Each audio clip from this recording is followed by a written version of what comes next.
about 4:30 somewhere, I heard a voice shouting, calling me, that there's fire. And I said, what fire? I didn't even give it a hook. But upon a second thought, when I came out, I saw just a little light of fire, not that big. So we started shouting. I called my fire number as I know. As usual, of course, they have to gather before they come. They show up after, I think, 25 minutes after. And we've been battling the fire. Our goose, oh Jesus. Are you disappointed? What do you think? Because I think they said they have all the expertise to douse the fire. Are you impressed with their work? We have expertise from where? We have fire extinguishers ourselves, but it didn't help. So when the national own came, they did whatever they did. Unfortunately, the first tender which came started, and barely 10 minutes, the water went off. I think the pressure wasn't good. And they re-engineered. Then another vehicle came after about 8 minutes after. And we've been battling since then. What do you have in there? How much, if you want to put that into figure? I don't even have the calculator to calculate. What do you think? We just take delivery of new goods just last week, Thursday. And the volume, I don't know. How many fire tenders do you have here?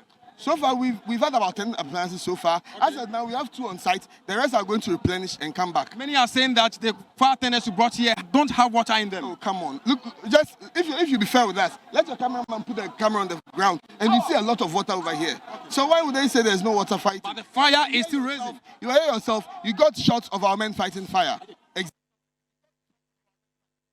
That's what my colleague Joseph Armstrong Goldalobe found on the site of the incident yesterday. But let me quickly run by you some of the key incidents when it comes to fire that we've witnessed since 2021 up until now. So in April 2021, for example, a 2-story building got burnt in Techiman.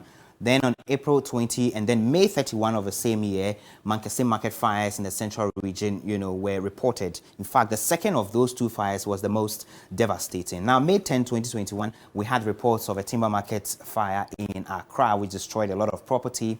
And then on July 5, 2021, a 3-story building at Makola was razed.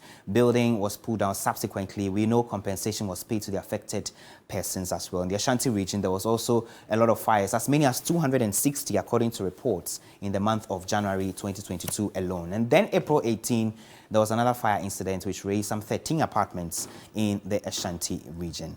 Joining me in studio is a PR officer at the Ghana National Fire Service, ADO2, Alex King.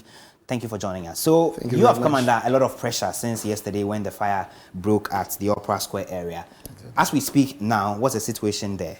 So as we speak now, unfortunately, our men have been able to extinguish the fire totally. So the fire has now finally been extinguished, and our men are back at the station, replenishing and being on standby for any emergency again. When I spoke to you earlier, you mentioned that you may be recommending the pulling down of the structure because it has lost any structural integrity. How did you get about that so soon?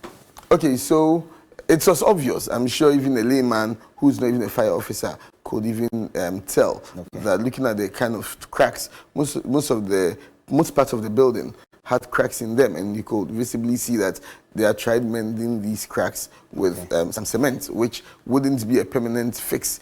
And most of the time when these cracks are subject to heat or fire, such as what we saw, it ends up further compromising its strength and its ability to be able to hold people. I know it's too early to ask, but what does your preliminary finding reveal in terms of what probably may have caused this one?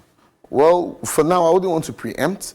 In our investigations, we normally talk to people. We talk to the people in the area. We do our own research to find out where the fire started. So I wouldn't want to preempt, but we are not leaving anything to chance, and we are tackling it from all angles in order to come up with a good investigation. I'll have you hold on and watch this particular clip. There have been a lot of accusations of the fire service that you always do not turn up either on time, or even when you show up at fire scenes, some of your equipment either are obsolete or are non-functional. Let's take a look at this video. We'll come back and have a reaction from him.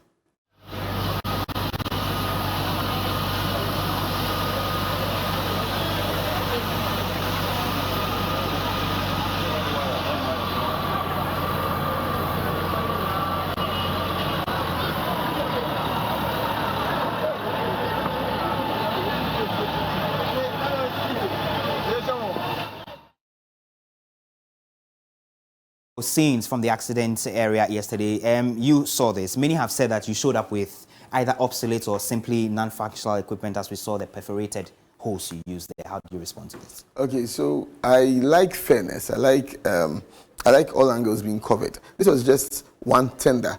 We had 10 appliances there. This is just one tender that had the best holds. Okay. There were so many other appliances, some were even back there.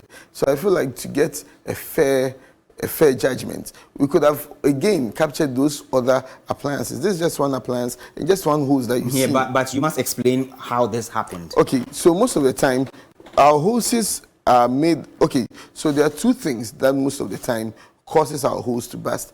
Most of the time, when we engage the pumps, the pressure that comes from the hose is capable of knocking someone out. Okay. So that's why most of the time, when we are fighting fire, you don't get just one person holding the branch. We have about 2 people behind him, augmenting him, because the pressure can just throw you off.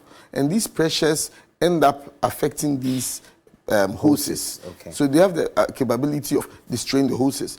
Also, when we are called for fire, irrespective of the area, irrespective of where we are supposed to, the terrain, we fight fires even in sandy areas, in rocky areas, in gravels, and we drag the hoses to the places to fight these fires. Okay. So we subject these hoses to the dragging, and it's a material. So that may have caused this Exactly. one. So going forward, how would you prevent something like this? So touch wood, if there's another fire incident, and hopefully not as major as this one, how do you intend to deal with it? Okay. Knowing the constraints you have logistically.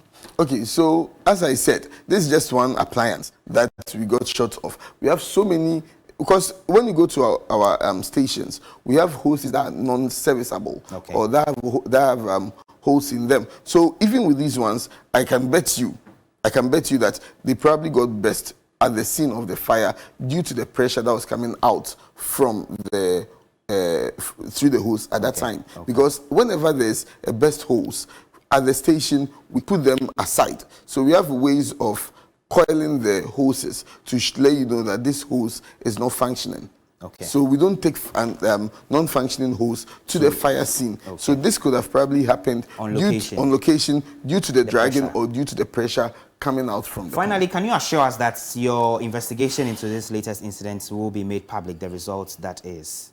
Okay, so all our investigations are made public, and right now, thanks to the Right to Information Act, you can easily access our fire reports once you apply for them. To end, I would want to advise people that as much as they think about security, they should add more prominence also to safety. When we went to fight the fire, for instance, one of the buildings had a wooden window, and then he had metallic burglar proof.